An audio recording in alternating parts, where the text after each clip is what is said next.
We move through life as in a dream. We are so confused about what is real.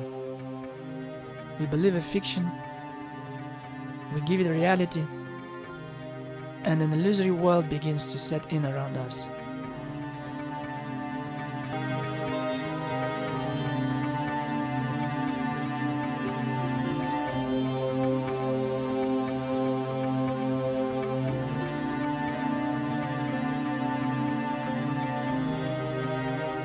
It has happened with our money, with every financial transaction that every person in this world is engaged in.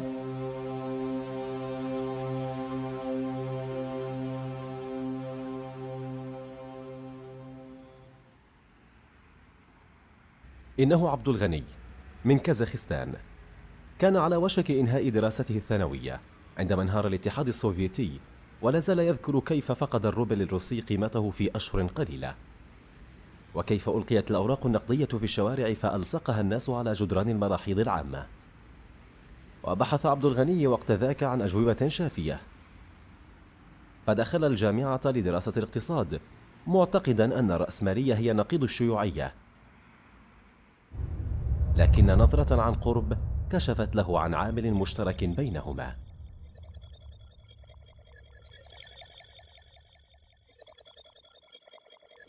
What is the root of our problems? It is money. Money, which has become a symbol of wealth,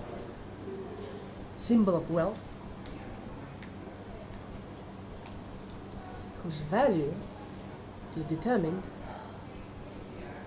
by the masters of usury. You know what is usury? In Islam, in Arabic, it's called riba. الربا ككلمة أصبحت قليلة الاستخدام، لكنه في الواقع منتشر في كل الآفاق. نقرأ في القواميس الحديثة أن الربا هو أن تقرض المال لقاء كمية من الفائدة الزائدة، والمعنى الشائع للكلمة هو أن تقرض المال لقاء أي كمية من الفائدة.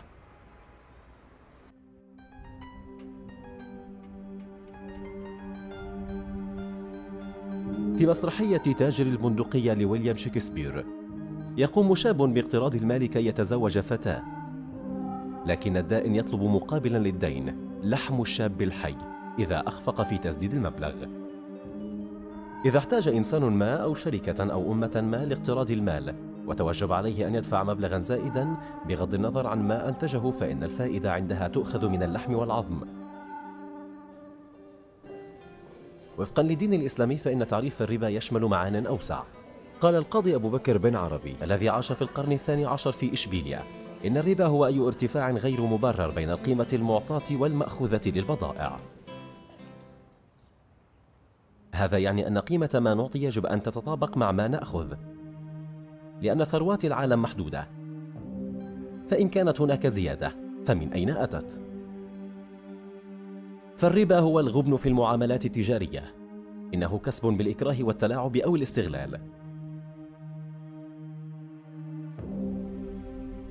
Banking capitalism has departed from what is good and human.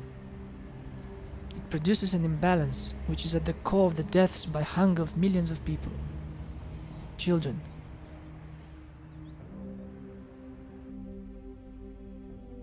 The poisoning of our lands, our seas, the senseless wars in our time. وأحل الله البيع وحرم الربا.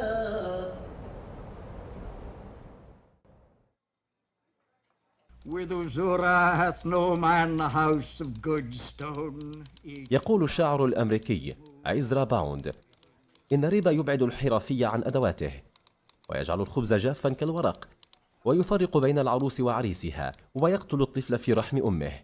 إنه خطيئة منافية للطبيعة. The masters of usury, some time ago, came and said to people, use paper money then keep your gold with me. في الماضي كانت وسيلة التبادل مصنوعة من مواد مفيدة كالذهب والفضة وأشياء كثيرة أخرى لها قيمة حقيقية. بعدها أتى حين على الناس استخدموا فيه النقود الائتمانية التي تعتمد أساساً على الثقة بأن بضاعتك مخزونة بينما تحمل وصلاً يثبت ذلك. إن طباعة الكثير من وصولات الإيداع فسح الطريق لظهور النقد الورقي والنظام المصرفي الحديث. They created more papers than they had gold in their vaults. ومنذ أن قطع الرئيس نيكسون الصلة بين الذهب والدولار سنة 1971 وقع العالم تحت سيطرة نظام الفيات المالي. فيات هي كلمة لاتينية تعني ما سيكون. لا يوجد شيء في المصارف الآن، فقصاصة الورق أصبحت مالا بمرسوم حكومي. يمكن للمصارف أن تنتج نقد الفيات هذا عبر القروض، فعندما يقترض شخصا ما مالا فإنهم ببساطة ينتجون المال. Why? Because they charge interest on every piece of paper when they lend out. So they lend out and lend out and lend out. And then you and I and everybody watching this show has to suffer eventually when they keep printing money and debasing currencies. Makcik, masa makcik umur 20 tahun kalau ingat kan, berapa masa tu gua ayah? Ya. Gua ayah sektor berapa? Tanya siapa? Tanya ayah suruh kau tanya. Waria apa boleh beli halus-halus sikit tu. When I came to Malaysia 10 years ago, I could eat very well with this 3 ringgit. Can you eat with this 3 ringgit? Not in the canteen, outside, in Kuala Lumpur, with 3 ringgit. Even here. Even here cannot. Yeah. How much is the dish? No, it's 5. With the drink? With drink, it's 6.50. 650. I used to eat better food than this 10 years ago for this. I used to eat tandoori chicken. Lo ni berapa riyal sektor?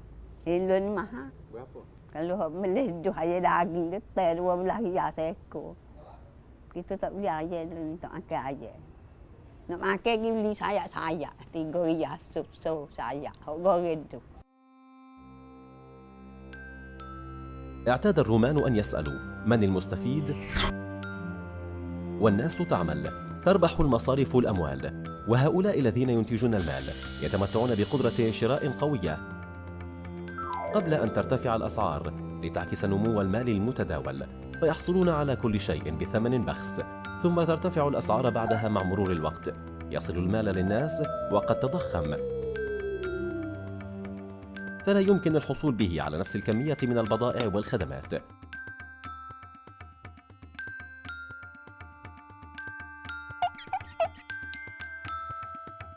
يلجأ البعض إلى طلب القروض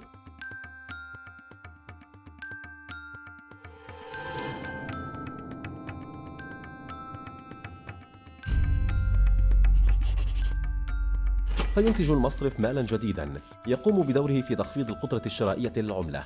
تلك هي الطريقة التي ينقل بها نظام الفيات الثروة، وهكذا يتكرر الأمر مرة أخرى من أيدي الفقراء وذوي الطبقة المتوسطة إلى الحكومات والمصارف على مستوى العالم. Of course, the production of money has to be regulated, has to be limited, and only money is acceptable, in fact, which represents a real value. Paper money, for instance, is not acceptable in Islamic law because it has the possibility of endless production. It creates such a power for capital that capital dominates the world, in the worst case scenario, even destroys the world. This was designed almost 98 years ago. It was designed to fail. It was deliberately designed to fail. It was designed to go down to zero, just like our duit daun pisang, our banana money. فرضت اليابان النقد الورقي على ماليزيا أثناء احتلالها لها خلال الحرب العالمية الثانية، وعرف حينئذ بدولار الموز. Kita Jepun kita ambil upah ngopuk sekeping tanah. 100. Tak laku sudah balik tak laku. Goreng pisang seriak keping. Elok tu kita balik duk gapo.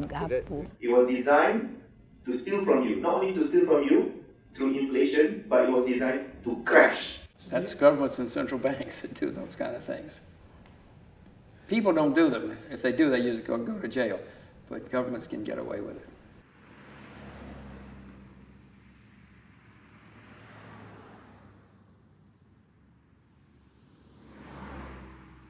Our monetary policy is to achieve price stability in an environment of sustainable growth. Don't listen to the government statistics because they lie. Nearly all governments lie about inflationary statistics. You don't even know what is real inflation because they're fooling you with CPI, Consumer Price Index, which is way below the real inflation. So people imagine people who worked hard and put aside their hard-earned money 10 years ago. What do they find today? They find that their savings diminished 2.5 times. Is that fair, you tell me? We don't even question them anymore. We don't go and say, hey, hello. What is happening? We have an environment where people are still savings. We have one of the highest savings rate. Savings, it accounts for something like 30% or 28% of GDP. Why do people save if their funds are being eroded so significantly? Can central bank tell me what I can buy with this in 10 years' time? Try, ask. So they manage our money. They say, we create your money out of paper, out of nothing, but we manage it, we're responsible, we're clever, we provide you stable currency. But when they fail, and they do fail every time, they don't even apologize. Have you ever heard a central banker standing in front of the nation and apologizing? Never. I'm very sorry, people of Malaysia. I apologize to you because this year the inflation was 10%.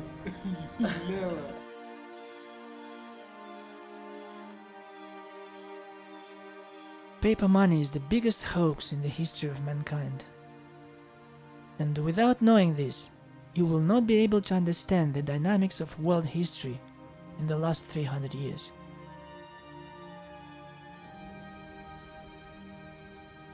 بعد أن فقد أمله في الرأسمالية، لجأ عبد الغني إلى صلب تقاليده. هو يعلم أن الإسلام يرفض الربا، فظن أن المسلمين أنشأوا نموذجا اقتصاديا أكثر توازنا.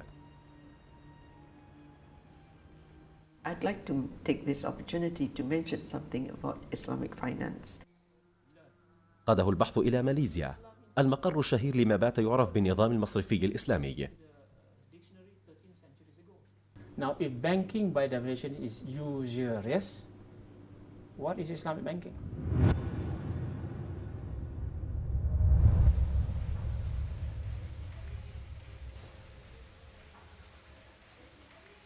In Malaysia, we are fortunate because most of our retail product for Islamic financial institution better in terms of monetary and in terms of spirituality. Islamic finance, first of all, has the requirement that it must have an underlying economic activity.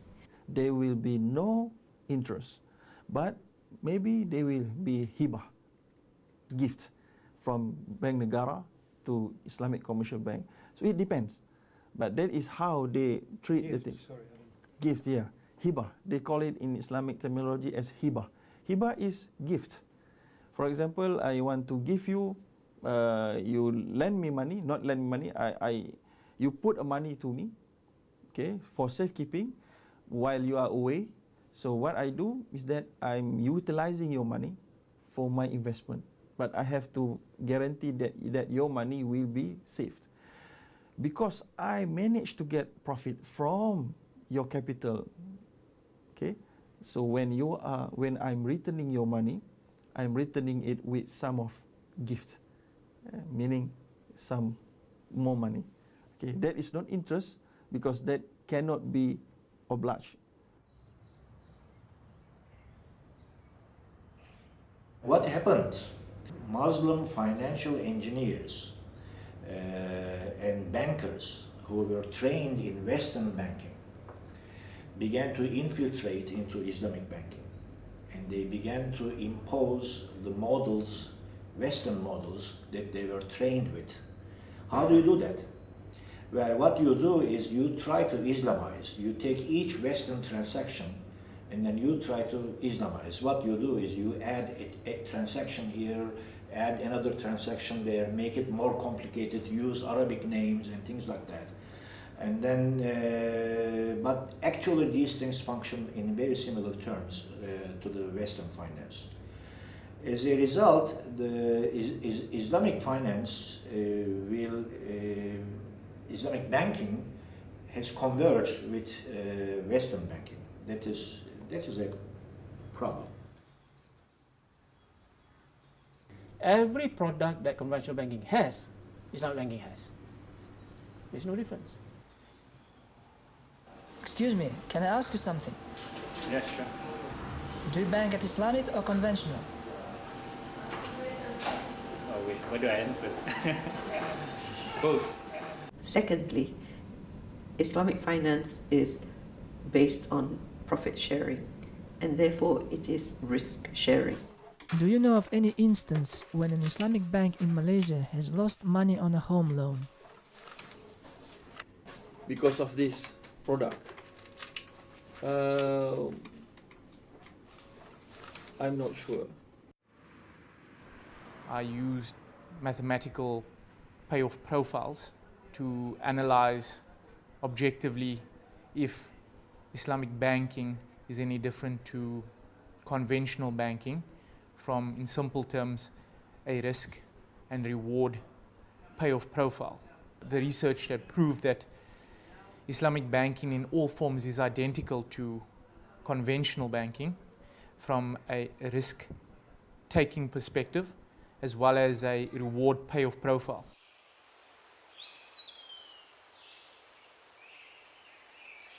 In 2007, I left after 4 years in an Islamic bank in Malaysia.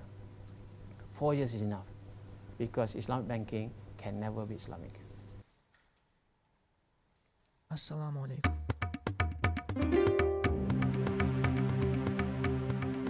I was hoping the Muslims would have something better, maybe have forgotten, but still alive under the dust of colonial past. All I found was a poor imitation of capitalism, a clumsy Trojan horse inside Muslim lands.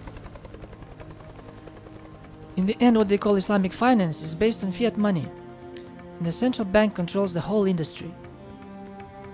Even the word Islamic can become annoying when you hear them say Islamic mortgage, Islamic credit cards, Islamic Dow Jones. Why not Islamic whiskey? We are distracted by tiny Puritan details. We should focus on the honesty of our money, social justice, the environment.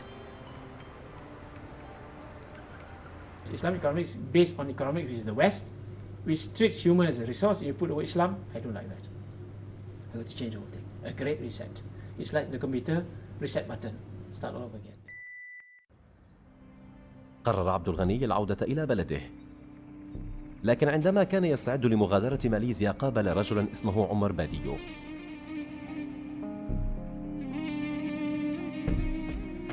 I remember that day very well, because it marked the start of a completely different outlook for me.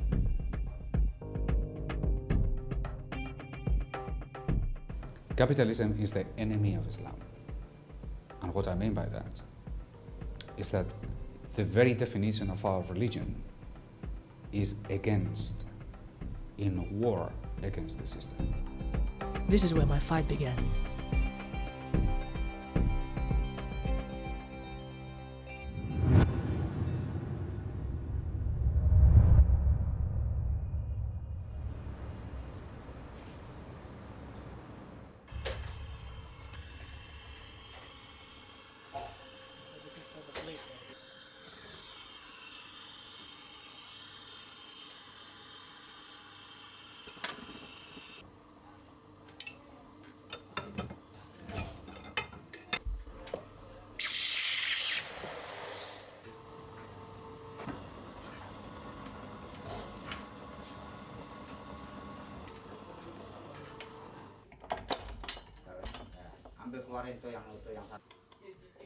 منذ بداية الإسلام وحتى سقوط الخلافة العثمانية في بدايات القرن العشرين، كان الدرهم والدينار النقود التي استخدمها المسلمون.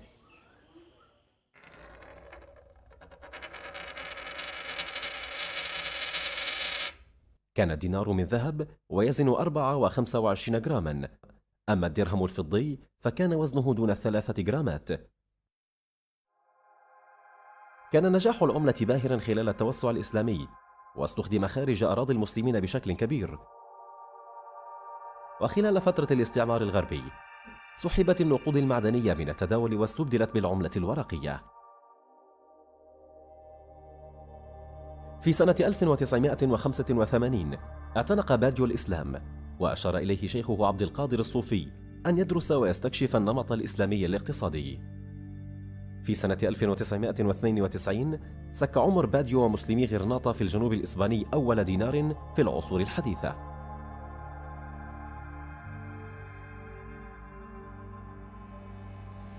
في السنة التالية التقى باديو بداتو هوشام نائب حاكم كلنتان، وقررت الحكومة أن تسك النقد وتفرض استخدام الدينار والدرهم في الدولة.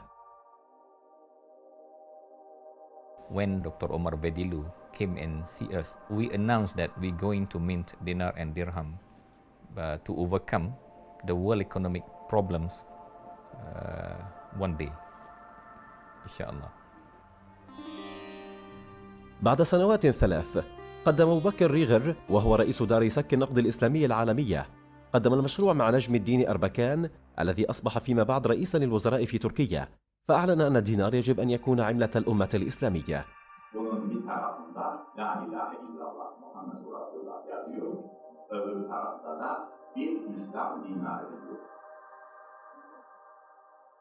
Size şimdi bir şey gösteriyorum ama bu gösterdiğim şey atom bombasından çok daha mühim.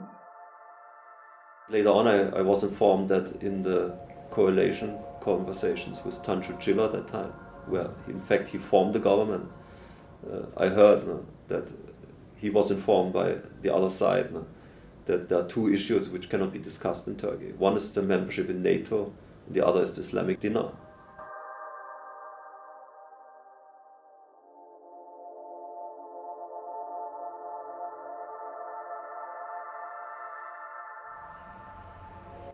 في سنة 1998 قدم باديو الدينار للشيخ المانع وزير الشؤون الإسلامية في دبي. I was very young then, and I presented the gold dinar to him. At first, he didn't believe me. And he said, no, the emir will never give you permission.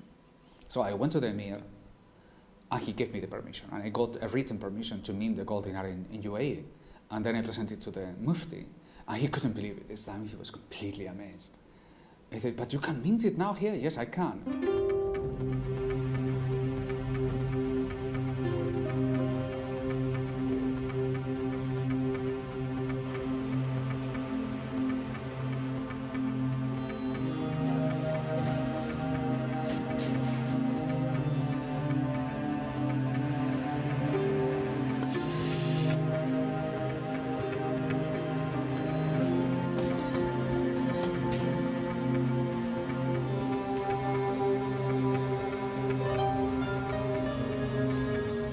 سنة 1999 أتى وفد الجماعة الإسلامية في إسبانيا وقدم الدينار الذهبي للحسن الثاني ملك المغرب، فعبر عن رغبته في استخدام الدينار لدفع الزكاة، وهي ضريبة الرفاه في الإسلام، لكن الملك مات في تلك السنة وأصبحت خططه طي النسيان.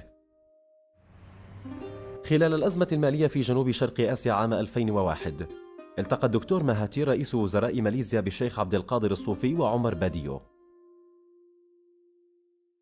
دكتور مهاتير دعم فكرة أن الدينار الذهبي هو الوسيلة لتحقيق استقرار النقد والتجارة العالمية.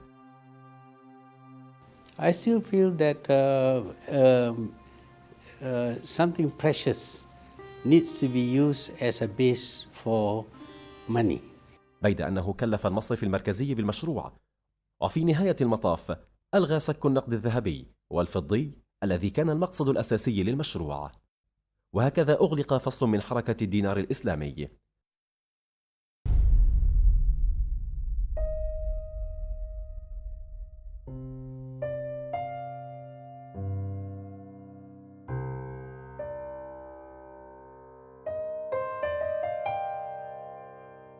I cannot ignore this battle. I cannot say, let others fight this battle.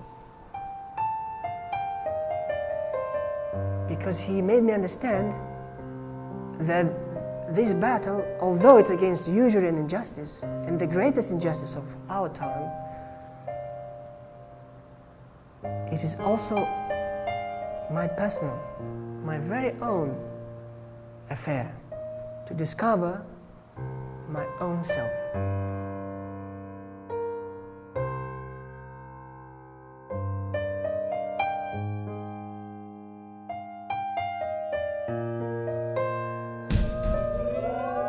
What is happening today, in my view, is that our lives are controlled by the financial elite. Why? Because the money in your pocket, the money you earn, you spend every day, the value of this money is not in your pocket. Its value is in that building, Central Bank, and that building, CIMB, and that building, OCBC, and that building, HSBC, Agrobank, Bank Muamalat too. So when they decide to rob you, they can do it with a click of a button, and they're doing it every day and every night. How? By creating money out of nothing. Every time they lend money out, they create money out of nothing. That is new in history. That never happened before.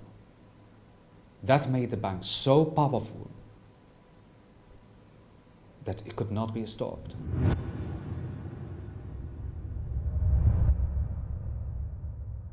So the basic problem of paper money is there's nothing to stop them. Nothing at all to stop them. At least when you have something like a gold standard, there's something to stop them. Since it was introduced, up until now, you look at the dollar, in the last 100 years, dollar lost almost 98% of its value.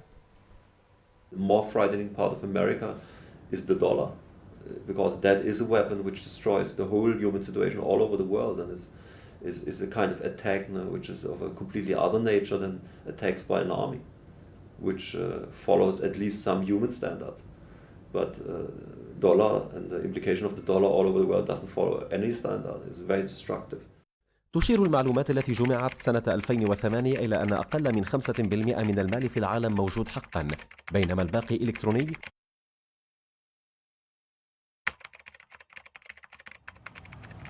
وهو إلى تزايد سريع.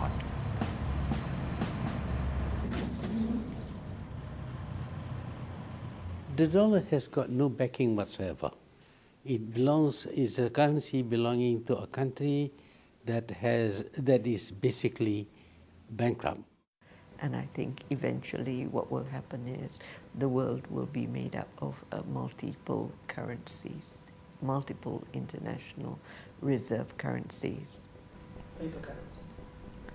Well, currencies that are backed by the performance of different countries. Not backed by gold? Not necessarily. Not necessarily. I don't think gold is going to be the answer. I don't think returning to the gold standard will be the answer.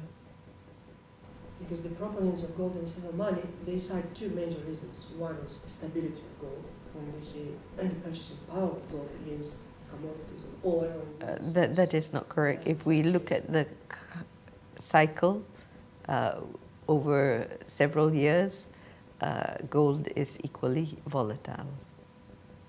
Yes, we've seen very high prices and we've seen periods of very low prices as well. Yeah, but if you measure a piece of gold against commodities, it shows surprising stability. I can prove it to you. Obviously, gold has been an extremely good investment in the past 10 years, one of the best, if not the best, in that period of time. So people who have invested in gold have made a lot of money. There's little question about that. Because of that belief that the US dollar will have a value, then other currencies which are either pegged or which relates to the US dollar appear to have some value. But of course, most of these other countries have got reserves in other currencies as well, including gold. The amount of gold that we have in our reserves is very low. It is not a significant amount. Many years ago, we decided that we would not invest significantly in gold. You still have some central banks, most of whom who missed, you know, they grew up in the 80s or 90s, whatever, saying gold is bad, gold is bad, gold is bad, when gold was doing nothing for a long period of time. And so now they missed the move. Our reserves are invested in currencies of financial markets all over the world, including in emerging economies such as Asia. You can depend upon gold, but you cannot depend upon currencies, because currencies tend to fluctuate in value according to various factors.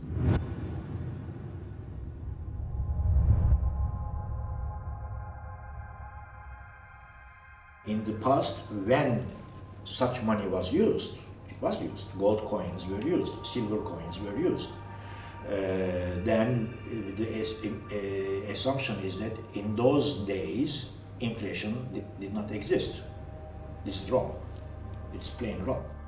Those who say that gold and silver can be inflated, they refer to fluctuations in the prices. Of course, there is fluctuations in the prices. Every commodity has fluctuation in the prices, one against the other, for whatever reason. Nobody speaks about potato inflation. What the governments did, they reduced the silver content or gold content, pure gold content of a coin. If you reduce it to 1 gram, from 2 grams to 1 gram, you are actually making a debasement or devaluation of about 50%. So what I'm trying to say is that reducing the pure gold content by 50%, you can increase the amount of money in circulation by 50%. But that's not the argument against gold and silver. That's the argument against the monopoly and control of money by these governments. And in fact, the creation of paper money.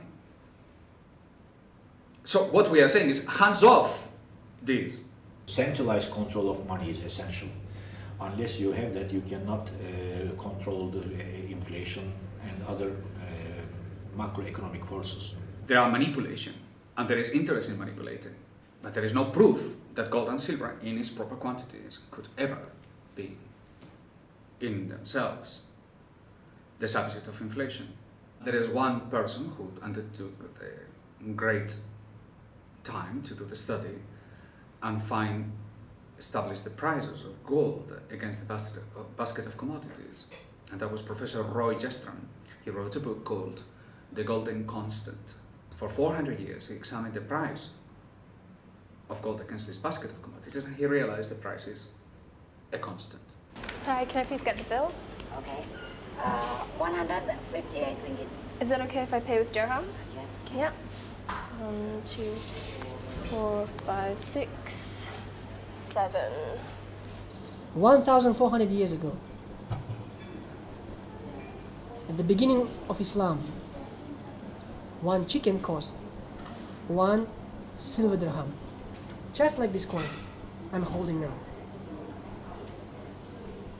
And today, I can buy 1 chicken in Kuala Lumpur with this coin. What does it mean? Tell me. Over the 1,400 years, the value doesn't change. This is honey from Yemen, and we are buying it in dirham and we are selling it in dirham.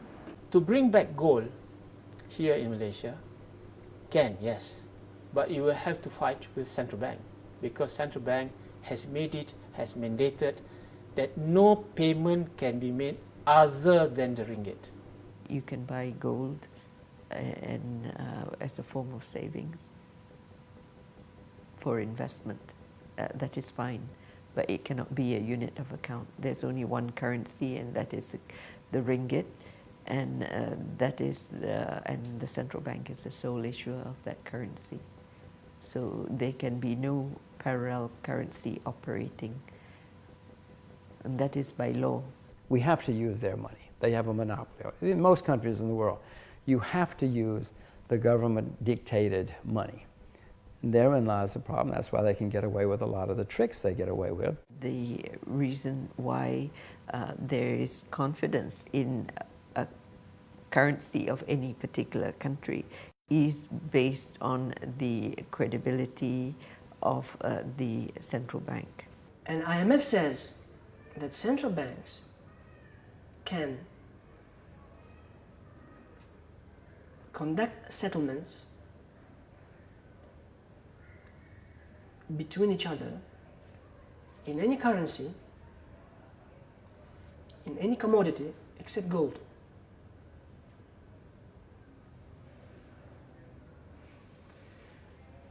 Now, to me personally, when you say that, I want to know why.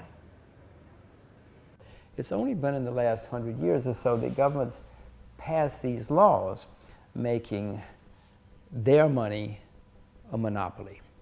In theory, they can even put you in jail for using money which they have not approved. There's a guy in the States right now who apparently is going to jail who made up his own gold things. Mr. Nothouse, who quite bravely defended the right of the American people to use their own currency and to have the freedom to choose what currency they want to use, was put in jail. I mean, it's terrifying. He was accused of falsifying US dollars. And he argued, if what I'm doing is illegal, then how about the Disney dollars? You know, you go to Disneyland and they issue Disney dollars with Mickey Mouse. And he said, well, if I am illegal, then they should be illegal too. Except what they are doing is just another piece of paper, while what I am giving to the people is a piece of silver. People in the world talk about democracy. Is there real democracy when you have no choice but to accept the only medium of exchange created by the central bank? It's basically monopoly in place of some state mints to stop any trade with real money. And we think that is illegal. It's against the rights of the people. We may even create legal cases at some point to really defend the right of the people to have their choice of money. Legal tender gave powers to a piece of paper to be treated as if it is money. Again, that's wrong in Islam. I don't have anything against legal tender, but you and I have to agree what we're going to use as legal tender. It should not be dictated, a monopoly on legal tender should not be dictated by bureaucrats and by politicians who are looking out for themselves. They're not looking out for you and me. The position of Islam regarding money is that you are free to choose. Therefore, there is no preferences. There is no preference for gold or silver or anything else. There is the same validity for salt to become a means of payment as there is for gold.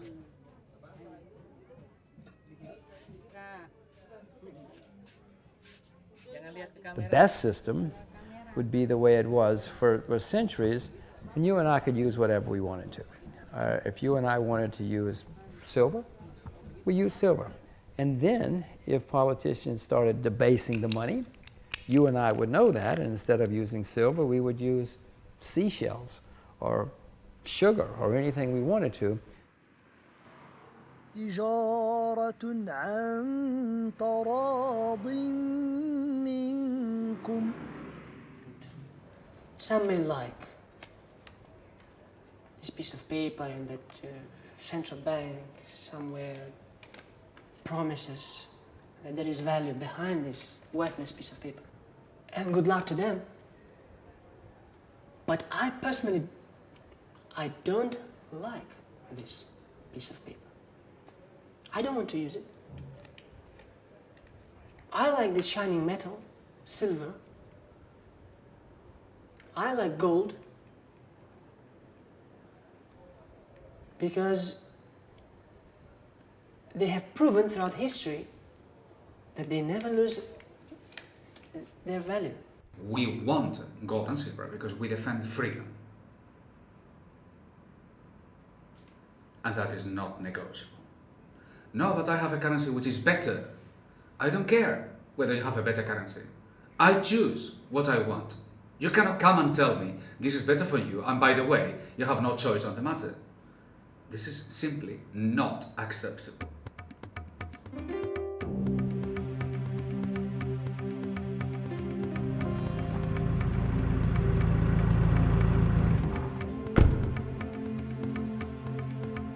So these are the coins. They have arrived. Thank you. Finally, we have brought the gold dinar and the silver dirham to Malaysia.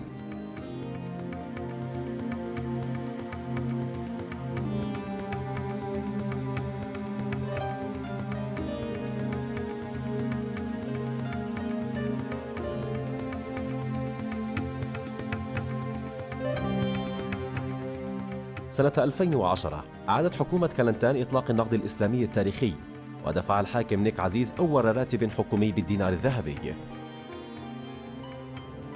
First, I'd like to congratulate the people of Kelantan.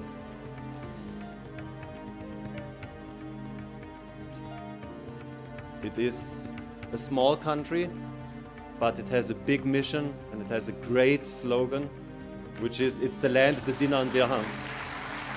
The dinar and the dirham of Islam is going to again be used in Muslim lands.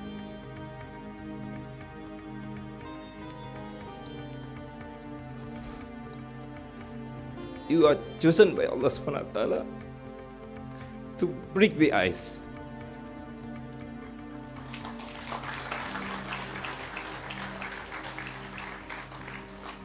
To break the ice of the frozen ummah of 200, 300 years.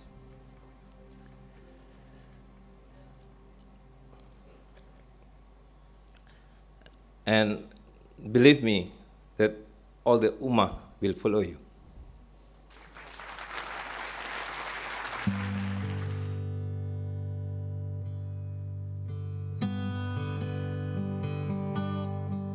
It all started here in Granada, in this very place we are here now.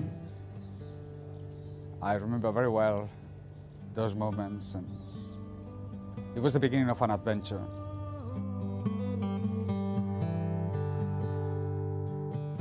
It was like a rolling, fast-forward movie. From the moment we were all the way through until the gold dinar becomes the currency of all the Muslims.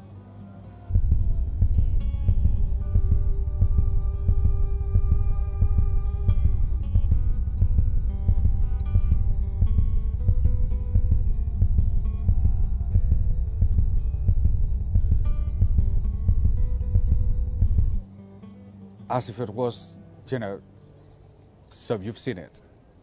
No, and I've seen it. I've seen this movie already. We're in chapter 10.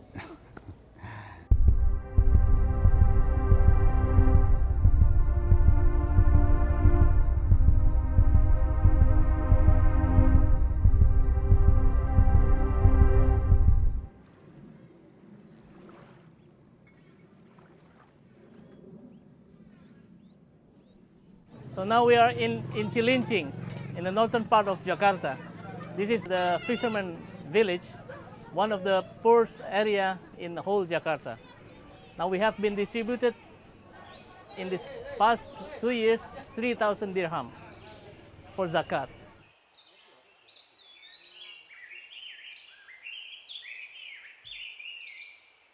هناك 5 أركان للإسلام، الزكاة هي ثالثهما، وهي الضريبة القانونية الوحيدة يدفعها الأغنياء وتعطى للفقراء والمحتاجين في المجتمع المحلي، وهي أساس التكافل الاجتماعي.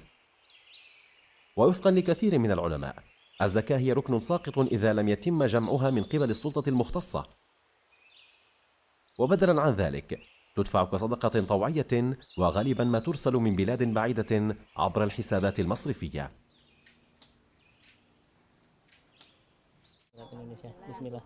أعلن الفقيه عليش في مصر والذي عاش في القرن 19 أن الزكاة يجب أن تدفع من الأصول الملموسة.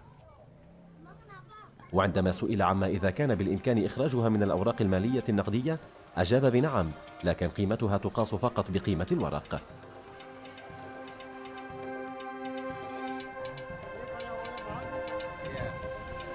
Ini dua biji 1 dirham, setengah dirham.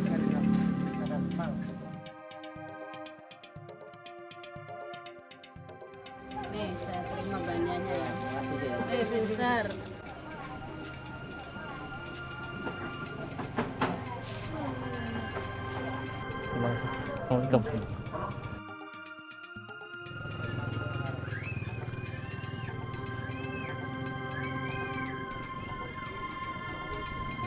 Berapa harganya ini dua?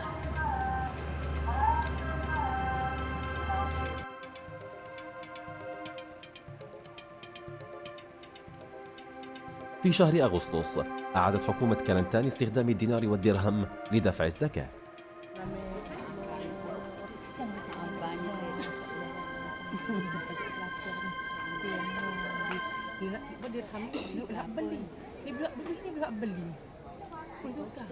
Ini harga dia lebih kurang dua ni 50 je. Ada kedai-kedai tu dinar dan dirham tu boleh beli lalu. Zakat ni dah. I hope truly that one day we come back and we bring the gold dinar to Granada, where it all started, in the sense of bringing together with the gold dinar the deen of Islam. Islam has been only presented in Europe now as part of a problem. I mean, I just have to mention the word terrorism. Everybody linked Islam to problems, and nobody linked Islam to solution. Now, on the search for alternatives, fun enough, for the first time, the Quran and the Islamic revelation appears as part of a solution. I think, in the end, the ultimate question is, if you believe in the divine, if you believe in Allah, and you believe that the divine and Allah has a connection to the human being, and you believe that this connection was always expressed through all the religion all over the centuries by law, if you accept that connection, that there is a divine, there is Allah, and He has created the law which we have to accept, then you will find solutions. And then you will find that in the Islamic law, which is the last revelation, there are very precise answers to economic questions. If you don't want to be a zombie, a programmed consumer, passing through life just by eating, sleeping, and watching television,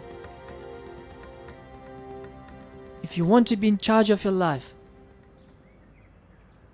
your health, your wealth, start to think about what is real and what is not.